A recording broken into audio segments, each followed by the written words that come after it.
Hey, Mike here. I just wanted to let you know that you can listen to Dark Poutine early and ad-free on Amazon Music, included with Prime. You're about to listen to a historical episode of Dark Poutine.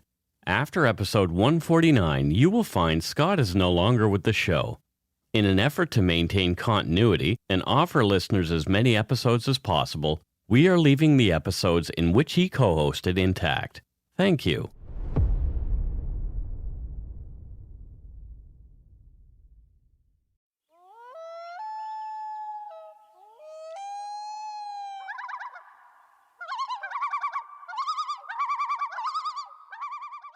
Welcome to Dark Poutine. I'm Mike Brown, creator and host. With me as usual is my good friend and co-host, Scott Hemingway. Say hello, Scott. Hi, Scott. Okay. Yeah, that works. That old joke. The views, information, and opinions expressed during the Dark Poutine podcast are solely those of the producer and do not necessarily represent those of Curious Cast, its affiliate Global News, nor their parent company, Chorus Entertainment. Dark Poutine is not for the faint of heart or squeamish. Listener discretion is strongly advised. We're not experts on the topics we present, nor are we journalists. We're two ordinary Canadians chatting about crime and the dark side of history. Let's get to it. Put on your toque, grab yourself a double-double and a Nanaimo bar. It's time to scarf down some Dark Poutine. Nom nom nom nom.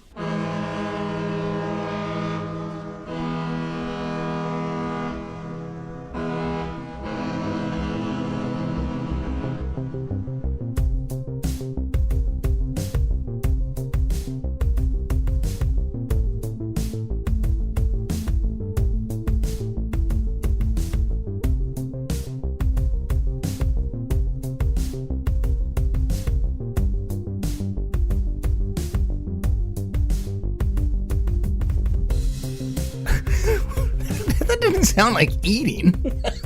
Nom nom. That sounded like an Oompa Loompa talking or something. I'm about the size of an Oompa Loompa. Well, a fat Oompa Loompa. Yeah, she could work on the color. Need more orange. Oh, Carol brought us candy. Yep. So Scott has 3 very large Sour Patch Kids in his mouth right now. I do. And I love it. Yeah, this is how the entire episode's going to go, just so you know. You have to listen to Scott. Nom, nom, nom. They're so good. They're giant ones. They're not regular sized. You shouldn't talk with your mouth full. Oh, I just pretty much swallowed like a fistful of Sour Patch Kids. Oh. And it was amazing. There you go. Amazing. Well, this is episode 86. On with the show. This week we're on our way to Manitoba, but probably not for the reasons that people think we're going to Manitoba this week, because as of just moments ago, essentially, some people were discovered. yes, Mr. Schmigelski and Mr. McLeod were found Yeah, I've been deceased. I've been working all day, so I haven't really been able to be updated too much on it. So I'm very curious to go and dig through. People continually making posts about can't wait to hear Dark Poutine take on this story. People at my work, as soon as the update came in, they were like, "Ooh, can't wait till you guys cover it." Yeah, it'll be a while. Yeah, and that's exactly what our friend Ryan was like. He's like, "There is going to be a while. They need to make sure that like everything has come out. Yeah, You know, like it's all done." yeah. I'm not going to hop on to the choo-choo train of podcasts that's just going to cover this case.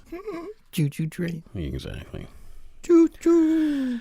So this week, as I mentioned, we're on our way to Manitoba. We've only ever done one story there, and it was the Falcon Lake UFO case. Yeah. And our listeners have pointed this out numerous times, and we've heard you. So there are a lot of cases to cover in Manitoba, and we're going to get to some. Yeah.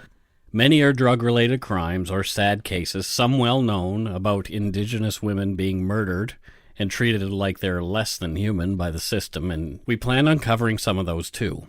But this one is a little different. This is the Altona school shooting of 1902. Well, that's a while ago. So when you think of school shootings, you think about the U.S. first, right? I do, and I also think that this is a modern era kind of an event. It is definitely not. So I think of places like Thurston High School and Springfield Oregon, Columbine in Littleton, Sandy Hook in Newton, Connecticut, or Marjorie Stoneman Douglas in Parkland, Florida. Yep. I think Columbine is the one where most people think that's kind of the origins of school shootings. We've had our fair share here in Canada, and they are not a modern phenomenon here. That's fascinating. There have been a total of 19 school shootings here in Canada since 1884. So it's... Just let me get to this. Okay. Let me spew out these statistics first. Spew it. The last one was in 2016. Compared to the U.S., which as of July 2019, there were 22 school shootings this year alone. Yeah, so that's where I was going to go, Mike, is that, your phrasing made it seem like we've had our share up here. And I'm like, oh, okay, like what we've had in 100 years is less than what they have in a year. So far. Fuck. 7 months of a year. I'm not laughing because it's funny. It's just that frustrating. You either laugh or cry sometimes, and it's like, oh, Jesus. The worst one we've ever seen here in Canada was at École Polytechnique in Montreal in 1989. Yes.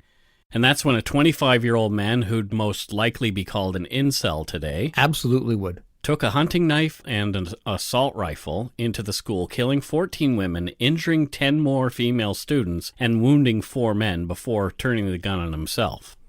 Yes. And this case, actually, that École Polytechnique, led to much-needed gun control laws in Canada by way of the Firearms Act in 1995. And there's an amazing documentary called, well, not a documentary, docudrama called Polytechnique. Yes. It's so good. I own it on iTunes, and I've watched it a couple of times. It's so heavy. It is very, very little dialogue throughout the whole thing. Like it takes place during the shooting, and it's done from the students' perspectives. Yes. As this man is storming around the school and killing people. So they're not very talkative. It's just like you're watching this regular life unfold as this tragedy. It's really powerful. We will cover that case eventually. Another case we plan to cover also takes place in Montreal 3 years later at Concordia University. And this is where associate professor in the mechanical engineering department named Valerie Fabricant murdered 4 of his colleagues and wounded a 5th. We're hopping in the Wayback Machine for this one, all the way back to 1902, to a little town in Manitoba called Altona, and it's about 100 kilometers south of Winnipeg and is close to the U.S. border state of North Dakota. The name Altona sounds familiar, but I don't think I've ever heard of the city. It's a very tiny place still, so... We often hear about students coming to a school with a weapon and gunning down classmates and teachers, right? Mm-hmm. That's the typical thing? Yeah. Not in this instance. In this case, the perpetrator of these crimes is the teacher. Whoa! Yeah. Well, that's a plot twist. A little different. As this was over 100 years ago, some of the details have been lost to time, and I've tried my best to piece together what is closest to an accurate accounting of what took place.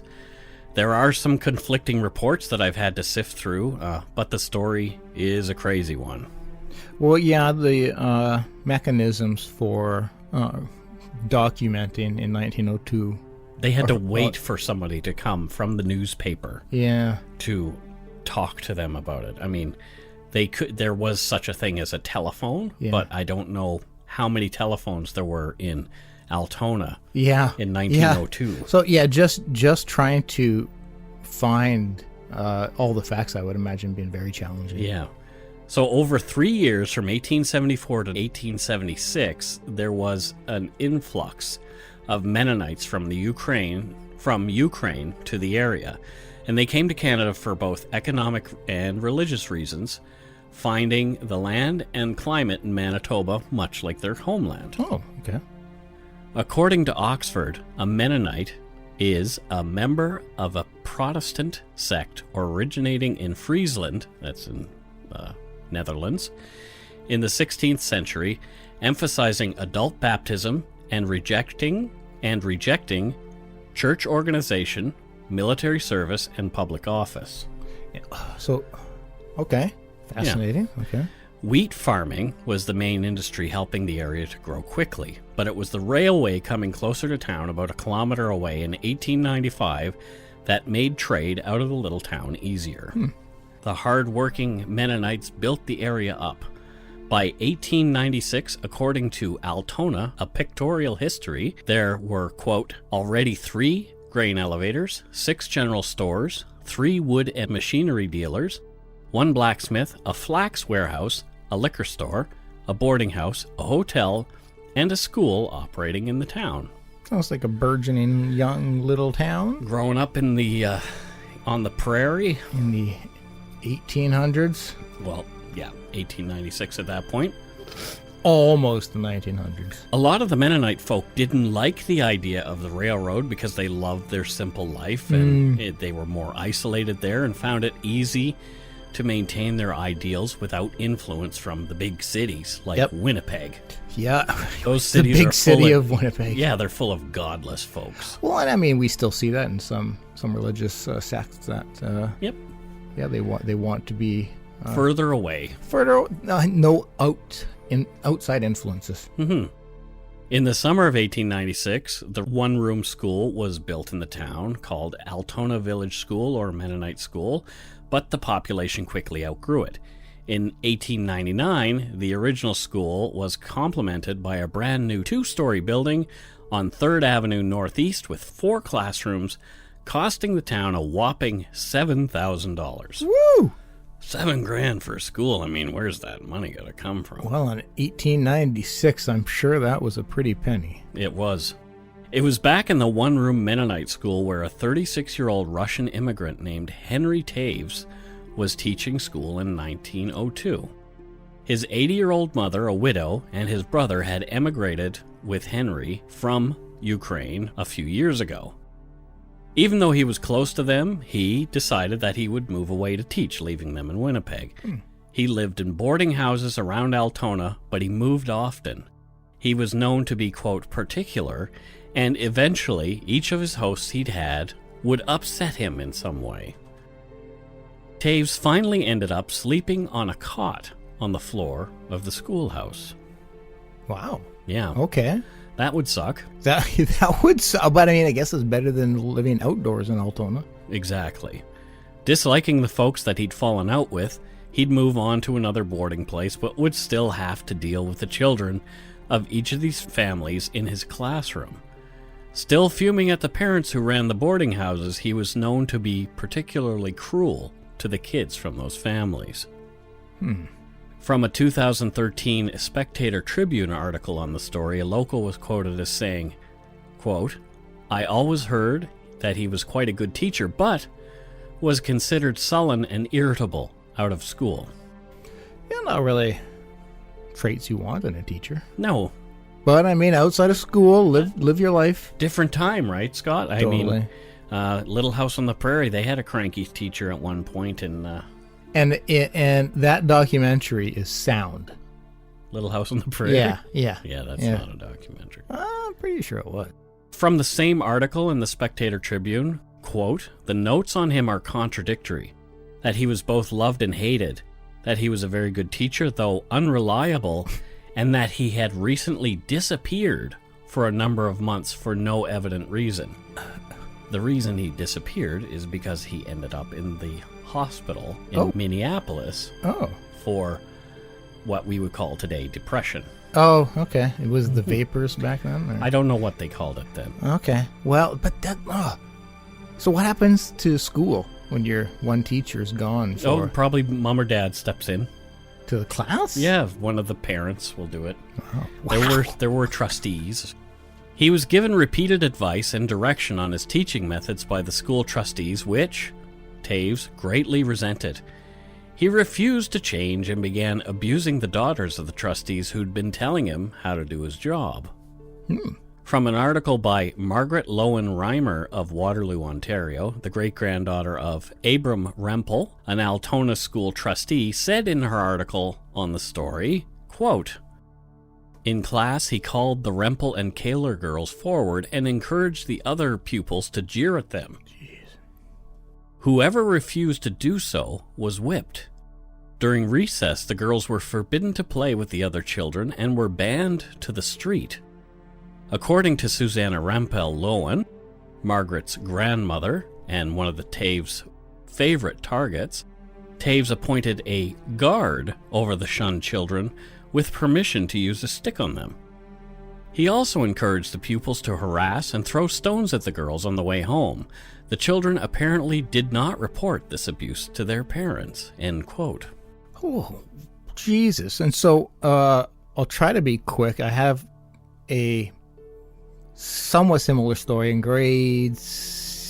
Mm-hmm. I was a pretty typical boy. I liked playing in mud and dirt and, probably didn't shower as much as I should. And I can remember one time in class, my teacher, who was a terrible person. She was not a nice person. One time, just in the middle of class, she stops the class and like, Scott, show me your hands. And I hold my hands up. She's like, come up to the front of the classroom. So this is in front of all the kids. I come up. She's like, give me those hands. And I put my hands out in front of her, and she looks at them and turning them over. And she's like, you are a filthy boy. Don't you shower? This is disgusting. Go stand in the corner of the room for the rest of the class. That's humiliating. Right in front of all of the other students. You probably deserved it, though. I was pretty dirty. But... Eventually, the trustees got wind of Tay's behavior in class when one of the Rempel girls came home with an egg-sized lump on her head where Taves had stricken her so hard with a ruler that it broke. They wanted to oust him, but decided they would confront him first to see what he had to say. Things came to a head on the morning of October 9th, 1902. 3 of the school trustees, 2 of them which he roomed with prior, Abram Rempel and Peter Kaler, and another named John Hebert, planned to meet with Taves that day and have it out. Yeah. Taves, who thought he was about to be fired, had a hammer and nails with him and was about to nail the doors to the school shut to prevent the trustees from entering to fire him. Clearly he was not thinking straight. I tell you, and I'm not even joking, if one of my kids came home with a giant bump on their head from the teacher... Yeah. You're I don't know if I could restrain myself. Yeah. The first 2 trustees to arrive at the school were Abram Rempel and John Hebert. The 3 men began arguing in front of the students. It was Taves himself who suggested they take the argument away from the school so the children would not have to hear the adult conversation. From Margaret Lowen Reimer's article, quote, Rempel became so agitated that he grabbed the pointer stick and struck it on the desk and stove several times, splintering it. Both trustees soon realized they were accomplishing nothing and promised to return in the afternoon with the rest of the trustees. Taves had his gun ready when they arrived. Oh. End quote. Shit.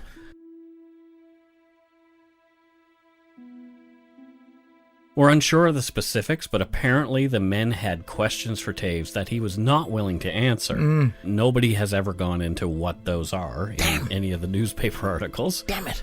Some accounts also vary about the location of the shooting. One has it happening in the home of Abram Rempel, but others report it took place outside away from the school, perhaps in Rempel's yard.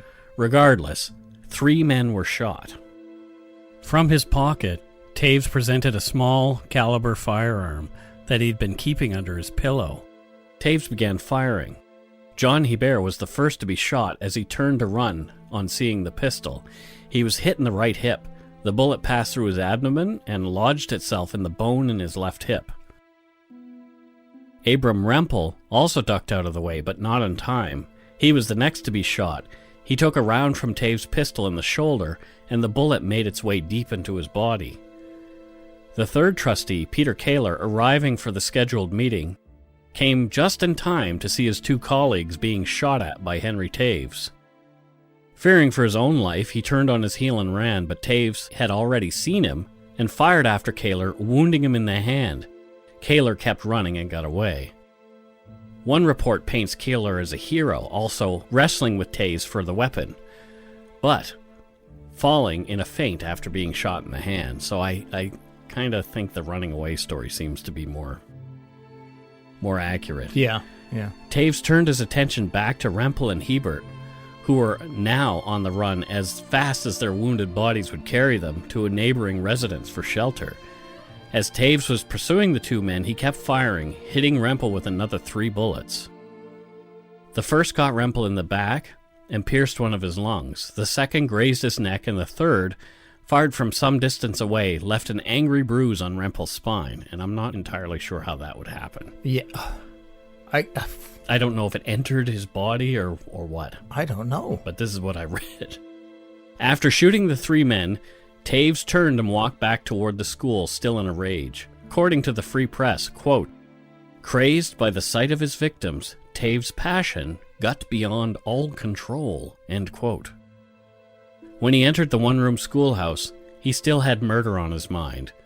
Taves singled out Susanna Rempel, 10, sitting near the back of the class. He'd boarded with her family when he first came to Altona to teach in 1899. Having just shot Susanna's father, Taves shot her next, twice, at point-blank range. Susanna Rempel was hit in the right elbow and the upper arm. As the stunned students in the small schoolroom looked on, Taves singled out and shot 10-year-old Helena Kaler, the daughter of school trustee Peter Kaler, who he'd just shot in the hand. Helena took 2 rounds in the chest and 1 in the arm. Luckily, none of the shots into Helena's chest struck any major organs. Seeing 2 of their classmates gunned down by their teacher, many of the students fled the school, screaming, and a few ran for help. Little Anna Kaler, who was 8 years old at the time, was not as lucky as her older sister. Taves shot her too. Anna lay gravely injured on the floor of her classroom, 3 bullets in her chest. As Taves only had a revolver, he would have had to reload, and perhaps more than once during his rampage. This makes his crimes even more callous and cruel. Having done his dirty work, Taves stuffed the smoking gun into his jacket pocket, left the school, and began walking toward town down the railroad tracks. Oh, wow. Wow. So the teacher loses his baloney and goes on a shooting rampage. Innocent children, like, you know me in anything with kids, like, it just, I get so angry. Yeah, because what did they do other than just be the children of the parents whom he hated? But clearly, there's not a lot of rationality happening there. Well, and probably some linkage in his head of, the parents hurt me, I'm going to hurt them back by going after their kids, even though not knowing the condition of the parents probably. But so, yeah, he's probably thinking, like, let me hit them where it hurts. Yeah. Oh. Well, we'll take a break right here and come back with the conclusion of this sad story. If you're looking for a smoking gun, I can absolutely guarantee you will not find it. In October 2001, a series of letters filled with a deadly powder called anthrax were dropped into the U.S. mail system. What started as an unprecedented case turned into an unsettling mystery. Who sent these deadly letters, and why? From Campside Media and Sony Music Entertainment, I'm Josh Dean, and this is Cover Up Season 4, The Anthrax Threat, available now.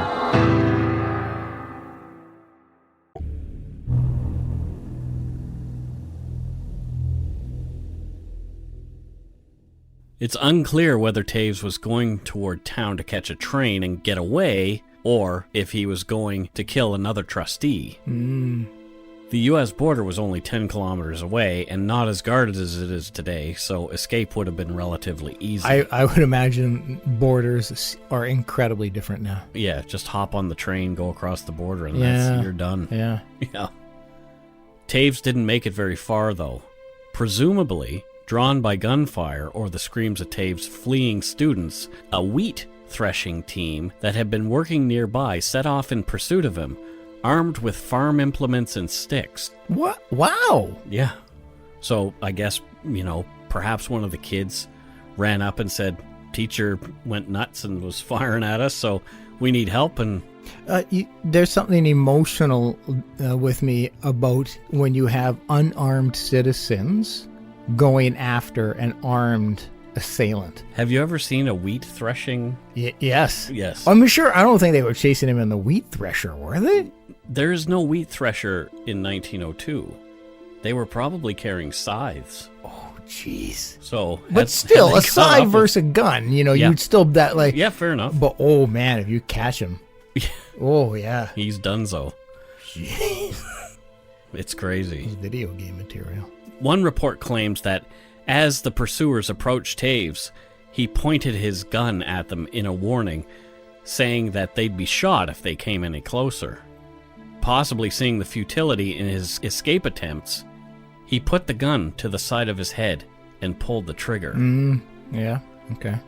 Shocked at first, Taves' pursuers picked him up, still alive, conscious, blinded in one eye and bleeding badly from a gaping wound in his skull. The group took him to a local doctor's office where police arrested him while he was receiving treatment. This is fascinating. All the victims were tended to by doctors in town. John Hebert, Abraham Rempel, and Helena Kaler were in serious condition for some time. Eventually, though, they all pulled through, as did Peter Kaler and Susanna Rempel. Wow, that is amazing. Yeah. That is real. Oh, thank God. Dark-haired, diminutive, 8-year-old Anna Kaler, though, died from 3 gunshot wounds to the chest in hospital the next day. Oh, that poor sweetheart. Taves was later taken by train and under police guard to the hospital in Winnipeg for more intensive treatment. It was reported that he was able to make his own way to the waiting ambulance at the train station despite the massive wound to his head, now heavily bandaged. Wow, crazy. Taves' mother came to his bedside in the hospital. Taves' brother Bernhard also soon joined them, informing him of Anna Kaler's death. Police began investigating and uncovered disturbing evidence among Taves' personal effects that, in fact, he may have been planning this attack for some months prior. They found an unsent letter in Taves' hand to a sporting goods outfit in which he was asking to buy another handgun and a repeating rifle. So imagine had he had the rifle, what damage he'd done, because this pistol that he had, I believe it was either a 22 or a 25, so there wasn't a lot of oomph to this pistol that he had. So he was looking to buy some heavier caliber weaponry, which guaranteed more fatalities. More fatalities guaranteed, for sure. Yeah. The small Mennonite town was shaken by the violence so uncharacteristic for their community that had taken one little girl, wounded 2 more, and 3 men and Taves at his own hand. What had driven Henry Taves to such extreme actions? No one seemed to be able to answer definitively. I mean, he hated the parents, but a doctor named Hebert, who attended the wounded in the wake of Taves' rampage, later said, quote, "He occasionally was erratic and was called cranky by all who knew him. He lived a very secluded life, which possibly had the effect of increasing many tendencies toward insanity which he may have had. I knew him for a few years. I considered him erratic and queer, but nothing more. I knew he was morbid and gloomy at times, but thought nothing of the matter." So the doctor knew he was a depressive. Yeah, everything was labeled and treated. Yeah. The complete 180 to how we do things now. Yeah. Or view things. Yeah. Some insight might come from Taves himself. He wrote a letter to a friend named Jacob Braun 2 years before the rampage, when in a Minneapolis mental institute for depression. Margaret Lowen-Reimer, Susanna Rempel's granddaughter, obtained a copy of the letter. In the letter, Taves talks about dark feelings even prior to the shootings. Quote, "Oh, it is inexpressibly desolate, empty, cold, and woeful in my heart. Battered about in exile is the wintry bleakness of my soul. Fog before me, fog behind me, fog around me. I live without a past and without a future. I have never known what happiness is, and I have long forgotten what hope is. Only a dark dream shudders in my heart." Oh, that is dark. This is really dark. Wow, yeah. He also goes on to say ominously, "I feel that my grave is near, and what do I take there with me? Nothing out of this rich life but mistakes, sin, and sickness, a maimed body, a dying spirit, and an eon of regrets." Yeah, there's something going on in this fellow's head. Yeah, definitely. In the months after the shootings, Taves lay in his Winnipeg hospital bed initially claiming he couldn't remember his crimes. He was not getting much better and his wound was constantly infected. Taves was emaciated as he was refusing to eat and would take only water and the occasional sip of orange juice. Perhaps he was starving himself out of guilt? You know, and at that time, what kind of treatment, you know, like now with a head wound like that, there would be a lot of treatment available. So like back then, I would imagine it's just clean it and bandage it, you know, and give some pain relief. Yeah. According to the Tribune, Taves' brother Bernhard wrote, quote, "The evil one had misled my brother to the point where he used him to try to kill others and then make an attempt on his own life. But the evil one's intentions were unsuccessful," end quote. Well, yeah, I'm sorry, but your brother was the evil one. Henry Taves began to remember in bits and pieces what he'd done and was, according to his brother, horrified. He prayed for forgiveness and begged Bernhard to take a message to the people of Altona, telling of his repentance and wish to make things right with them. I don't know how you do that. How does one make right for shooting children and killing one? And 3 months after the rampage, in December, an Altona bishop asked Taves why he'd done what he had. He told the bishop that at the time of the shootings, quote, "the evil one was using him as an instrument and that he could remember little other than the thought that he had wanted to die by suicide." Once again, you were the evil one.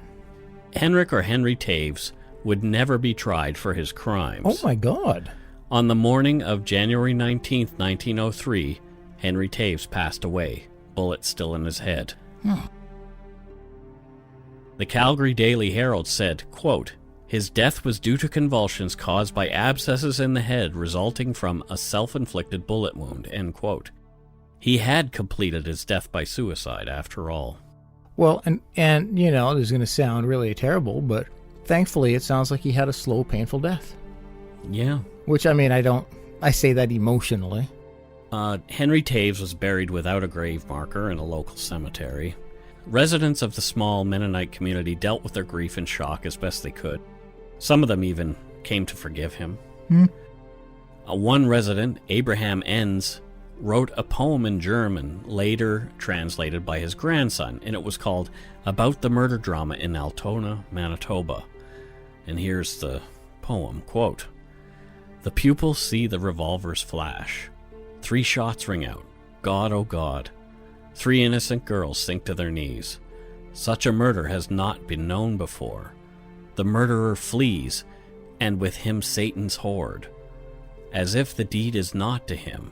But, oh dear mother, living still, God can and wants to save your blind child out of Satan's deathly chains of sin. Even though the sin be red from murderer's blood, Jesus the mediator has paid it all." Okay. Yeah, in general, not just in that poem, seems like there's a lot of dismissing and diminishing accountability and passing it on to this was the doing of the devil or the Lord. But like, this is what people believed in those communities at the time. Clearly, absolutely. Yeah. But it's just interesting to see compared to now how we would be able to recognize that. And we'll get into that. Okay. We'll get into that. Okay. Oddly, Taves' family asked the school board in Altona for $45 worth of the back pay that he'd been owed for his last month of teaching. And it's unclear why they asked that. I'm kind of torn on that because his family isn't to blame. Well, not knowing that maybe the family was terrible and whatnot, but the family isn't at fault and they're trying to survive, and this would have created a lot of damage to them, and so asking for back pay, you would just hope that it's insensitive, though. It's incredibly insensitive. Yeah. I'm just trying to be the diplomat in it and being like, okay, well, let's see both perspectives, but there's no getting around it. It's insensitive. Yeah, let's call it for what it is. Yeah. It seems like daily we hear of mass shootings from our neighbors to the south in the U.S. On the surface, and it's very timely. We've recently had El Paso, Dayton, and Chicago in the same weekend. On the surface, this story from so long ago seems no less senseless and strangely not that much different. Yeah, different in the sense of who did the shooting. Yeah. But not necessarily different. You could really picture him just being like everything that was laid out of him sounds like what the student killers are doing now. Yeah. Like same kind of a frustration. Yeah. Yep. I'll make them pay. Yep. Taves and the people of Altona struggled to explain the real reasons why, just as we do today. At that time, they blamed the devil, resentment, and Taves not being, quote, right in the head. Yeah, well. So today, we blame guns, access to guns, video games desensitizing the youth, recreational cannabis. That was one that I heard this week. Oh, really? Oh, yes. Yeah, wasn't that some High Times, or a senator. Yeah, Yeah. Yeah, that's what I thought. Heavy metal music. Clearly. It's that darn Ozzy Osbourne again. And those rotten Judas Priest people. I blame them all. Yeah. Mental illness is now a favorite thing to blame. And, of course, political rhetoric. Yeah. But what about the responsibility of the perpetrator? It's a great question, Mike. Right? Great question. Ultimately, as it was with Taves, every one of these people, usually young men, feel so powerless and out of control of their own lives, they decide to pick up a weapon and kill as many people as they possibly can. It's rage. Tragically, yeah. Yeah. My question is, what can we do as a society to create a reality where no one feels futility and frustration to the point where they lash out in the most evil way that they can? Rage seems to be the real issue. Or is it just another symptom of a world going wrong? That's a Pandora's box you're opening. Well, that's why we're going to talk about it, Scott. Well, I'm opening it. Oh. Out come the snakes and all the ghosts and everything else. Exactly. Exactly. Don't get me wrong. I do believe a little gun control is a good thing. I really do. But take away every weapon in the world and we still have a rage problem. Every weapon in the world. Every means of hurting somebody. Take it all away. And people are still angry. What's that about? We have rage in Canada. Yep. We have rage in Sweden, Norway, Germany. I know what you're going to say. Asia. Yep. In Australia. The US, there's more shooting. So we rage and mental illness is shared amongst the globe. Yeah. Why so then? Do you believe this is mental illness that is causing this? Do you believe that the person who went and shot up yeah, for sure. In Dayton had a mental illness that had it been treated, I think this wouldn't have happened? I think by definition, every murderer has a mental health issue. Oh, totally. Mental illness, I'm not going to go Whether that far not, because that makes people want to think right. that they're not legally responsible. Exactly. Which that is not what I'm saying. I think without a doubt, you're not going to be a healthy, well-balanced individual and go and murder. Yeah. And so for sure, there are some strong underlying mental health issues with all of these people. Do I think, though, that is to blame? No, because again, we've got those same issues in Canada, Australia, Japan, and there is not nearly, we talked about 100 years worth of school shootings in Canada is less than what happens in a year. In the U.S. Yeah. And so... But why is the U.S. so angry? It's not because guns exist. Well, I think in part in the sense of the importance they play in a culture. And so I don't own firearms. They're important here. Yeah, for sure. And we talked, I went off on last week's after show, but I don't have firearms. I don't care to have any firearms. I was in a gun club when I was younger. I loved firearms. I used to always shoot 22s and had pellet guns. But I also did something stupid when I was a kid. and accidentally hit somebody in the head with a pellet gun driving a vehicle. I was not aiming, didn't mean to. So I can speak firsthand of how just having access to those things can result unintentionally in harm being done. And so I can say firsthand that having access did that. After that, I have never touched a firearm again. But I'm also pro-firearm. I think that people should be allowed to have. I want you to have your guns. I want you to have them. Here's what I'm thinking. The war on drugs. Yes. I'm going to compare. I think it's a good comparison. Right? So the war on drugs, this quote. Worked out perfect. It worked out no great. No more drugs. Okay. Right? Yeah. So what we've been doing, we've been incarcerating people for years. We've been going after the drug dealers. We've been doing everything we can to criminalize drugs and make it like the most horrible thing on the planet. Yep. But what haven't we been doing is addressing the demand for the drugs. Or the why for, again, mental health, Yes, the why. exactly. Yeah, for sure. No, and I that's what agree. I'm talking about.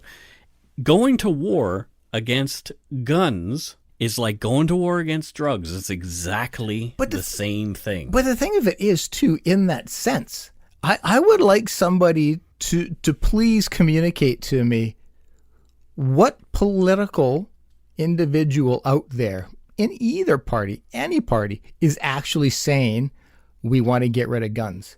It's not Nobody's saying that. Everybody is saying that we would like some better control. Exactly. The fear is, that's where they start, and that's why they get the registry, and then the next thing you know, and so. So why are you afraid of having your guns taken away? What's there to fear? That's the thing, and like this is the root of it. This is fear. It absolutely is. It is a fear culture. They are terrified of each other. And again, I want you to have your firearms. I just want you to be responsible, and I want there to be a shitload of restrictions in regards to you getting them, keeping them, and owning them. Yeah. But I want you to still be able to have them. Sure.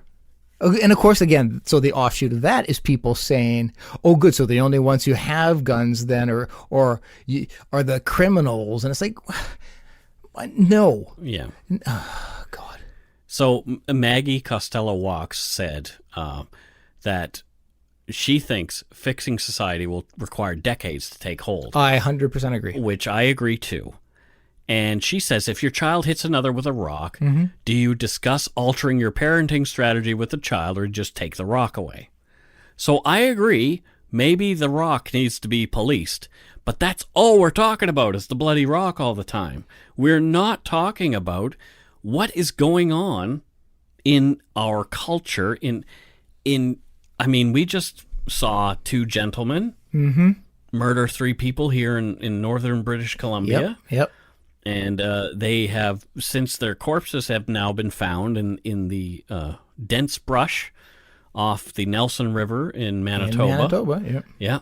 This is exactly the same problem. It's on a smaller scale because we have less population. But it's not a per capita thing. It's not, or it is a per capita thing. Like it's, if you were to take the percentages, we still have far less. It's not just because they have more people. That plays a role for sure. But Maggie is correct. It's not going to be, there is no flick a switch. No, there's and no it's magic done. pill for it. It's not going to happen. What it takes is a culture to say, you know what? We need to alter how we're doing this. And it's not, I'm afraid I'm being a pessimist right now because of how we've seen these mass shootings happen all the time and nothing changes. Right. That I'm skeptical that anything will change, but a culture needs to adapt. The gun culture.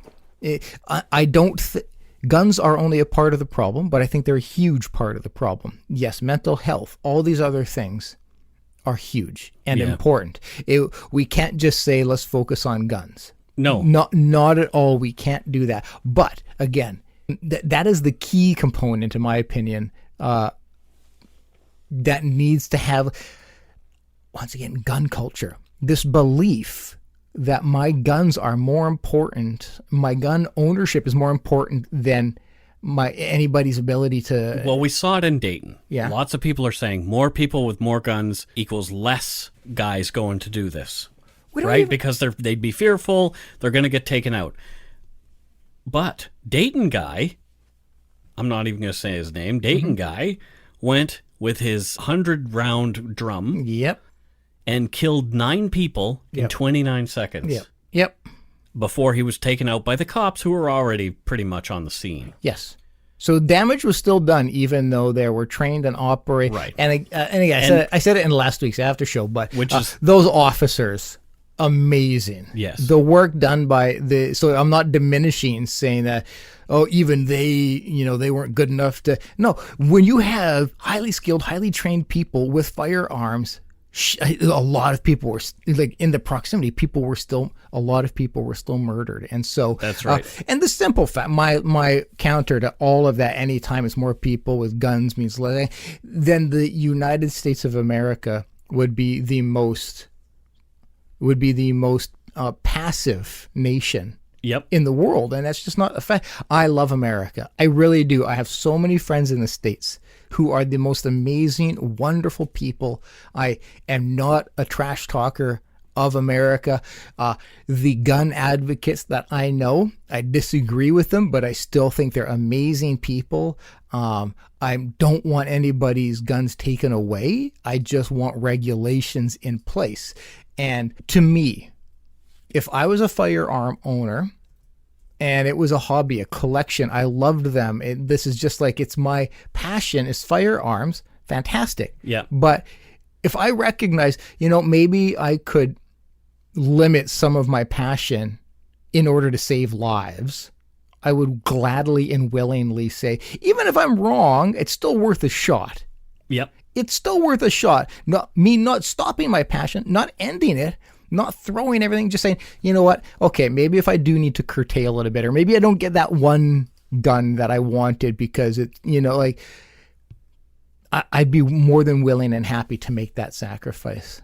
Just don't try to take my candy away. Good Lord. If you take no regulations on candy. So, yeah. Candy. Anyways, yeah. Again, I'm not trying to come off as I hate guns. There shouldn't be guns. No, have them. But as I said earlier too, I can speak from personal experience that I hurt somebody with a firearm that I did not intend to nor ever want to do. Right. So I can attest to how easily unintentional damage can happen. Thankfully, that individual was hurt, but not nothing like it's healed in a week. But yeah. So like, had that been a 22 or something, yeah, I could have easily killed a person. Right. And for what? So that I could have fun shooting a gun? Yeah, fair enough. Yeah. So before we go, we're done with the heavy part of the show for now, anyway. Phew. Yes. Phew. But you know what that means. Payday? Is it Friday?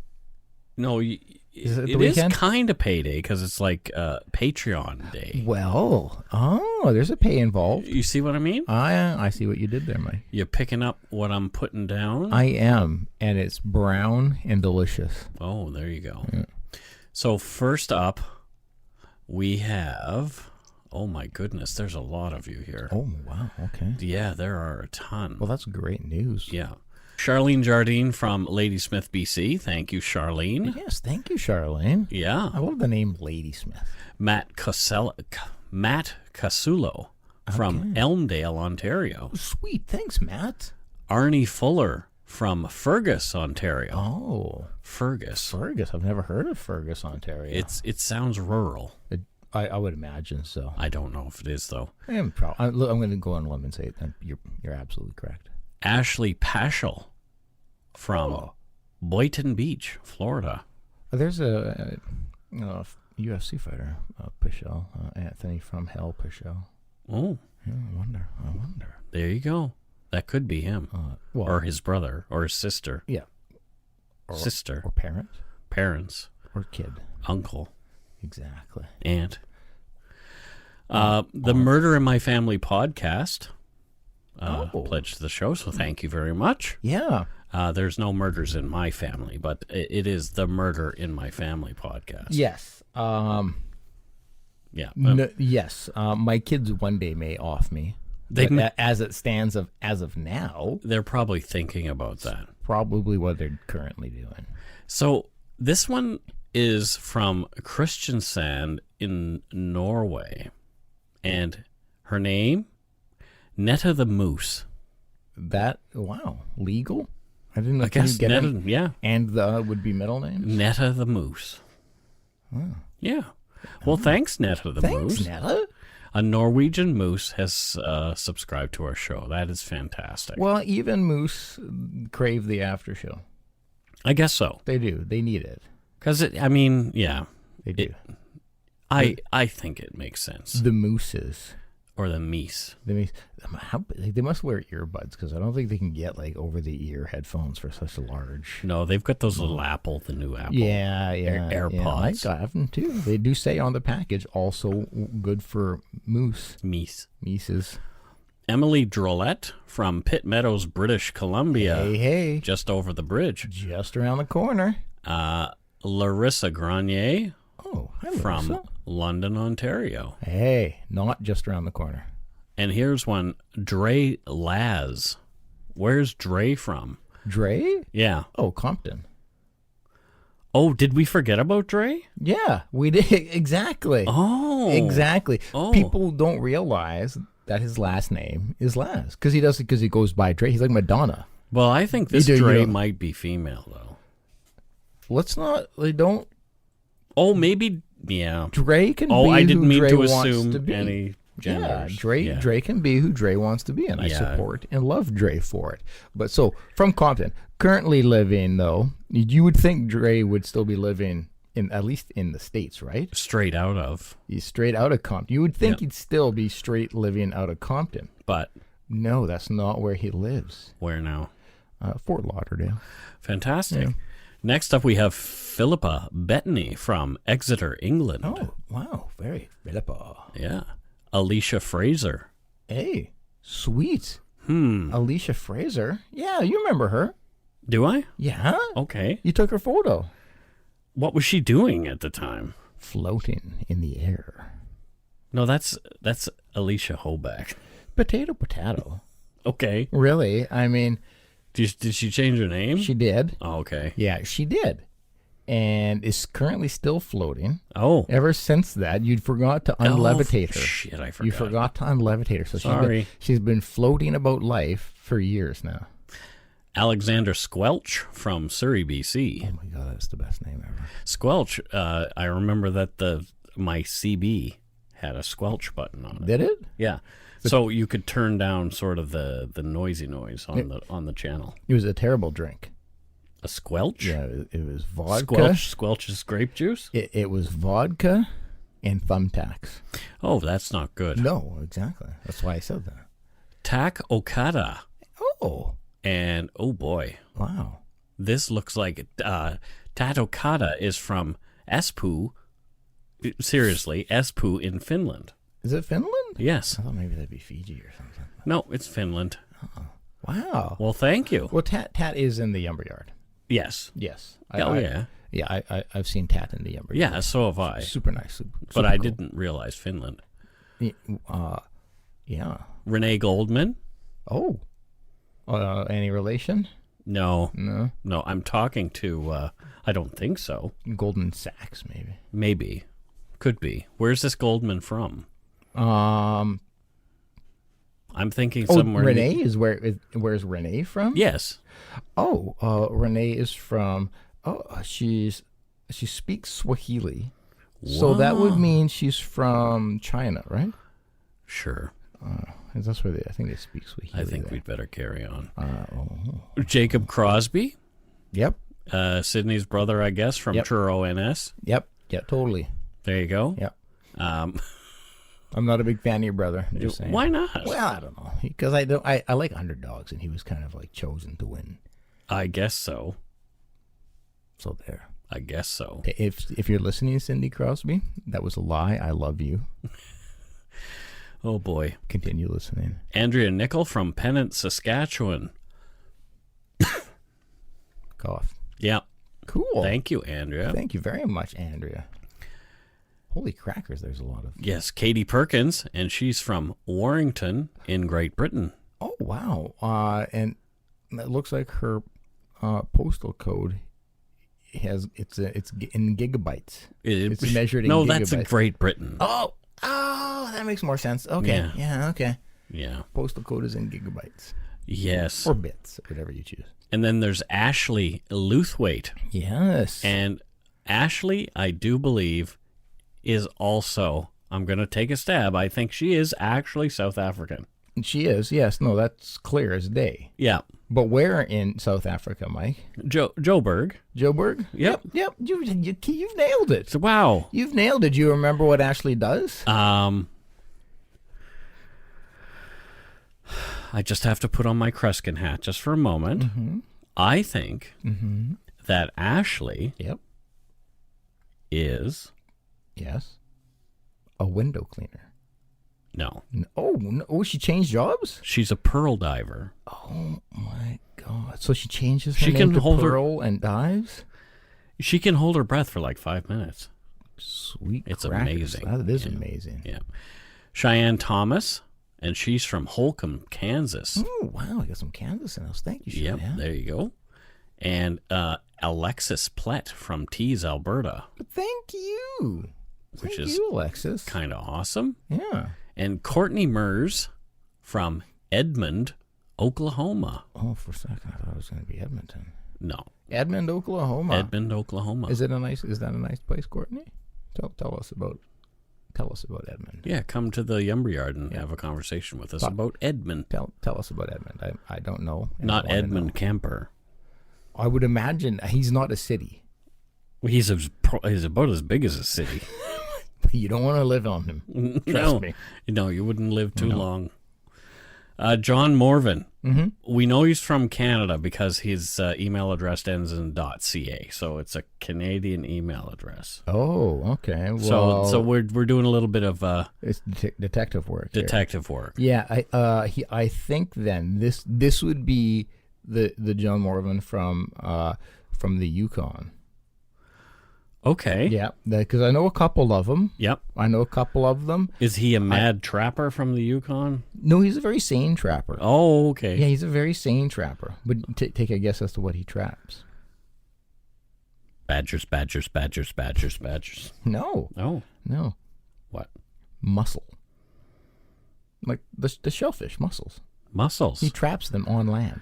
I don't know how he does it. You know how I get mussels? I go into the water and I pick them. Yeah. Yeah, you don't really have to trap and they don't get away. But that's what makes his job. They're stuck to things. But that's in the water, Mike. On land, they're very fast. Oh, that's why I've never seen one on land. Yes, they're very fast. Gotcha. And very agile. That makes sense to me. And that's why John is the top of his field. Well, that's it for our Patreon shout-outs this week. I need a nap after that. Thanks to everybody who supports the show. Thank you all.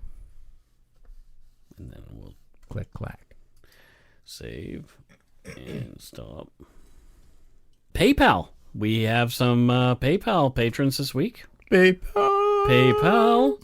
We have Benson Lott. Hey.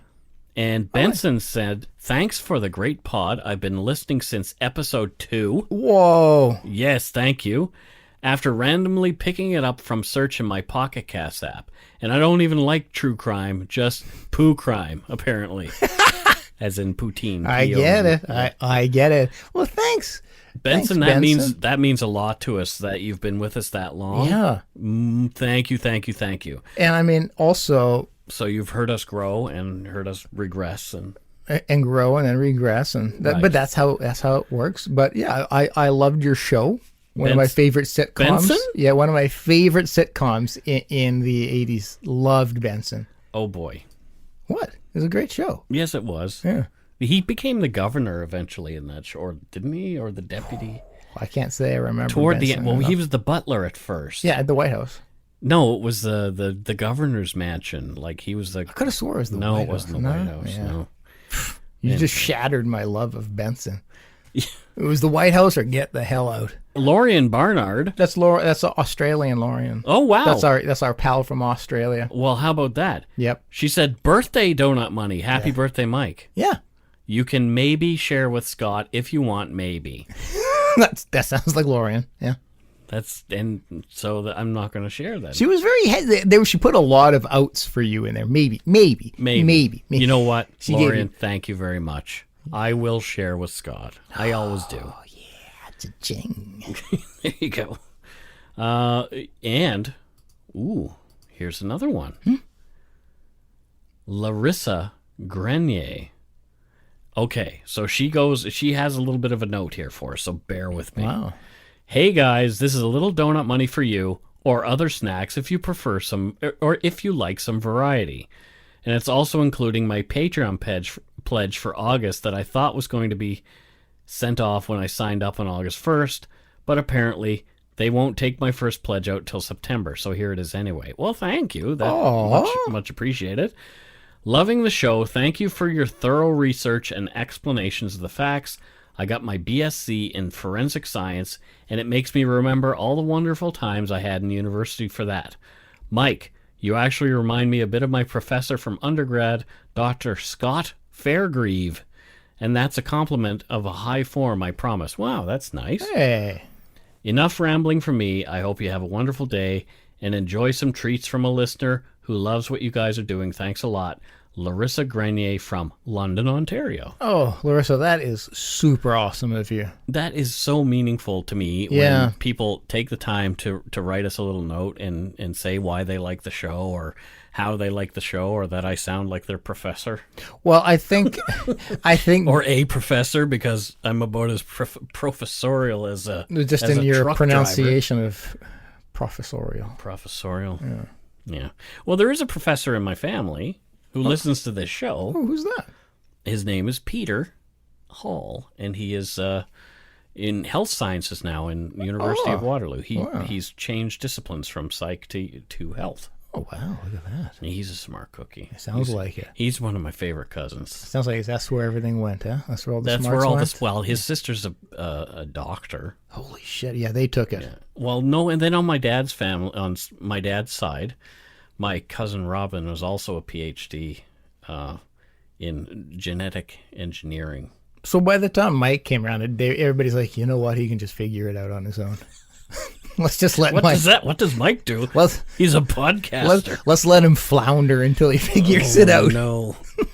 Yeah, pretty much that's how it went down, too. By age 50, he'll have figured it out.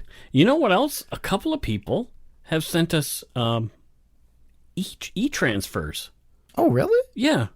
They've sent us e-transfers, which is kind of amazing. Well, that's cool. We got one from Krista Stewart. Oh. Thank you, Krista. Thanks. She didn't leave us a note, but that was in July. And Lexi Charlton, for some reason, sent some more. She sent us 2 times. Fan funds from a fan. Oh. Which is kind of awesome. She's awesome. Yeah.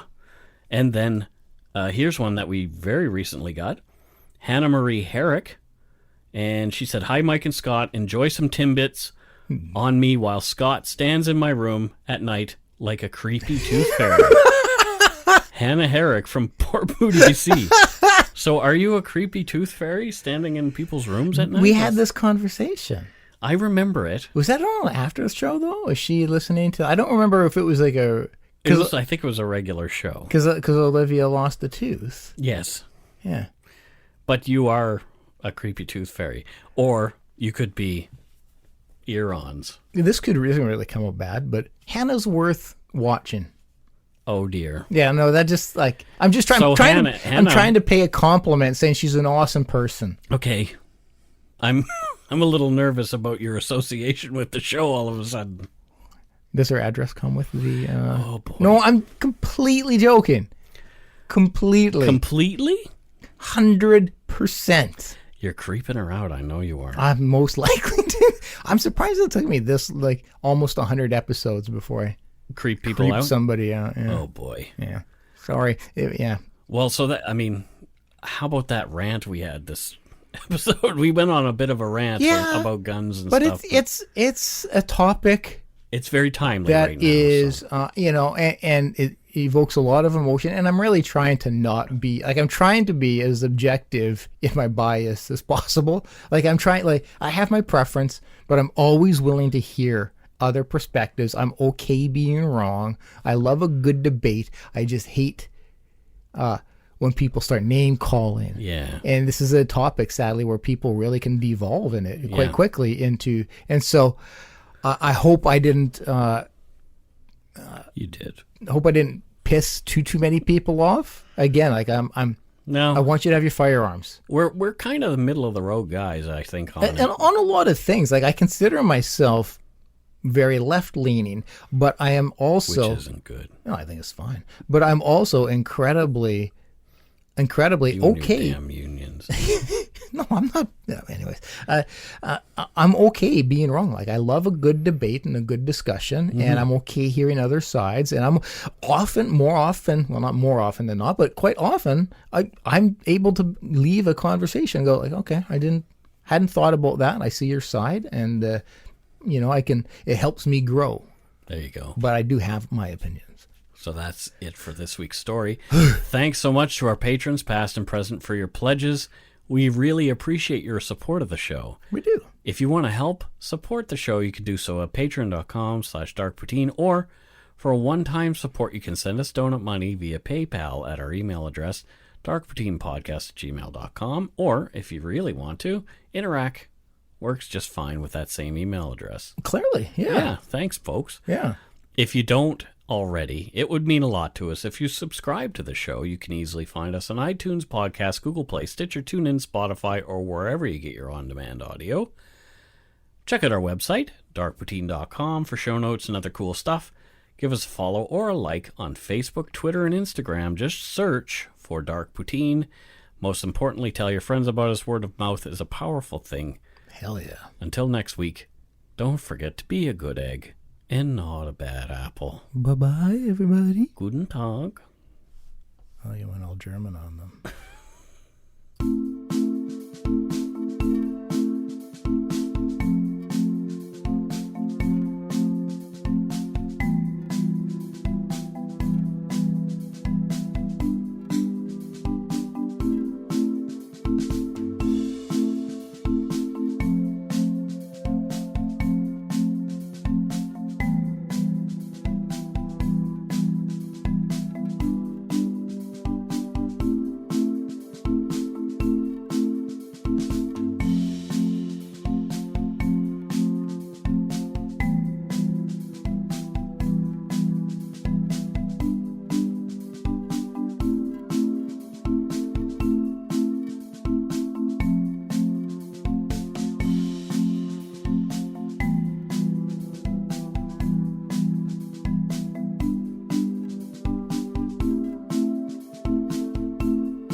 Hi, it's Shauna, and I might be a bad parent because my kids think French fries are vegetables. Hey, it's Ryan, and I might be a bad parent because I went out for wings when my wife was in the hospital after giving birth. Johnny here. I might be a bad parent because in my house, the tooth fairy gives pocket change. But we're not alone. Len emailed us and said his 6-year-old daughter's Tarzan moment going from love seat to lazy boy by curtains made him more proud than any dance recital. And Andy left his 2-year-old at the rink. All right, guys, I'm sure we're not alone. Like Andy's kid.